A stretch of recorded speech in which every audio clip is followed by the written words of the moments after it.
I didn't argue. I didn't send an angry email or file a grievance with HR. Instead, I spent the next 14 months moving through the department like a ghost in the machine. As a technical operator, my day-to-day involved maintaining the metadata logs for the entire faculty's research submissions. Thorne assumed that because he had folded my work into his, I would continue to polish it. I did. I cleaned his spreadsheets. I formatted his citations. But I stopped fixing the ghosts. In large-scale data modeling, there are ghost entries, minor artifacts that occur when data is migrated between systems. Usually, I would run a script to scrub them. Now, I simply let them sit. Thorne's arrogance grew in direct proportion to his publication record. He began taking on more collaborations, which really meant he was absorbing the work of junior fellows and burying it under his departmental seal. Because he didn't understand the underlying architecture of the platforms we used, he didn't realize that every time he moved a file, a digital fingerprint was generated. I stopped using my personal license entirely. I worked only within the administrative override account he had forced me into. Every edit I made, every correction he demanded I perform on his papers was logged under his unique ID. 6 months in, Thorne was nominated for the Global Excellence Chair.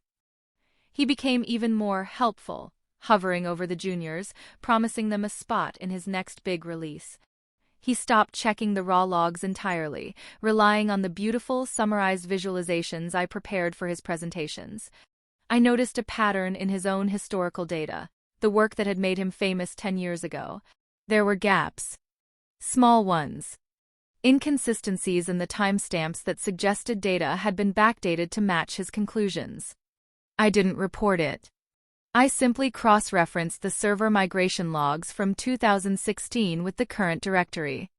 I created a shadow folder, not on the cloud but on a physical drive, and waited. One afternoon, Thorne came into my office. He wanted me to adjust the outliers in the new urban density study. "We need a cleaner narrative for the board," he said, checking his reflection in my window. "The logs will show the manual override," I remarked, looking at my screen. "I am the override," he laughed, clapping me on the back. "Just make it look like a system calibration."